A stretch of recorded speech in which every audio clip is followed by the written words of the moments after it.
Welcome back. We're finally finishing up the Venus synastry series and we're ending it with Venus in the 10th house. Let's get it done.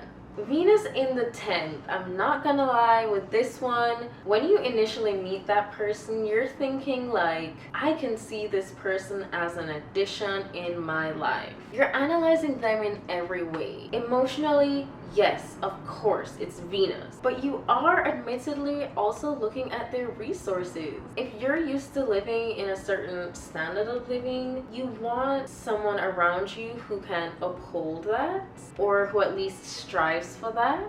With this overlay, it's just cutting to the chase. Like, let's not pretend that certain things don't matter. It's not all about love. Be for real. So initially I feel like this one can feel like a mutually beneficial relationship. Maybe it can be one person has a car and the other person who doesn't have a car is into going out. You guys are willing to kind of like swap with those gifts so that you get a ride to go out, and now the person with a car has someone to go out with, you know? Or it's like, I have shit credit but great income. You have great credit, shit income. If we align, we can create.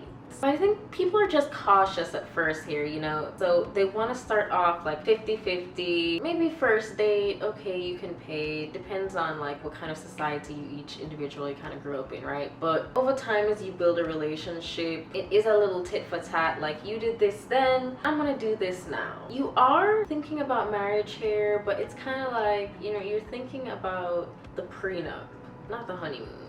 But you are thinking about stability, which is kind of like under there for foundation for romance to build on, right? It's kind of why, you know, a lot of arranged marriages work. So yeah, there is a lot of focus on the logistics of the relationship. Do we actually mesh? Can our lifestyles work together in the type of relationship we want to cultivate? If it's like we're living together, how much space would we each need? Are all those things compatible? A lot of the times when you have this overlay, those things are compatible. It's kind of part of the reason why you guys were drawn to each other.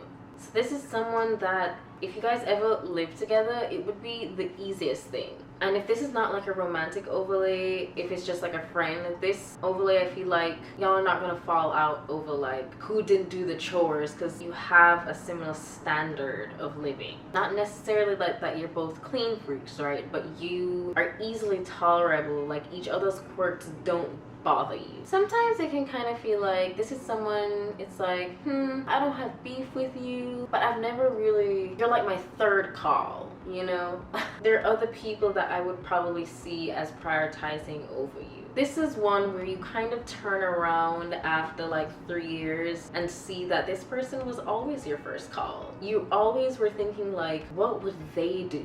This is someone that creeps up under you, like sneakily becomes like a real partner. With this overlay, this is probably going to be your most public relationship. A lot of like, what does your family think about us? Lots of people critiquing. Is it like no one likes you guys together? Maybe your parents may not feel like they live up to the exact standard. You know, a lot of times you come into this relationship with these whole standards and stuff because of how you were raised, right? So yeah, your parents probably have opinions, parents, guardians. But yeah, I think there's honestly just a lot of weight here to make sure you're carrying your weight. You don't want to feel like a nag to this person. You want to have their life be so effortless, but at the same time, that causes you to overburden yourself. And there's just a lot of underlying pressure on both ends, I feel, to present as reliable and stable. But yeah, with Venus in the 10th, honestly, this pressure, it's an illusion.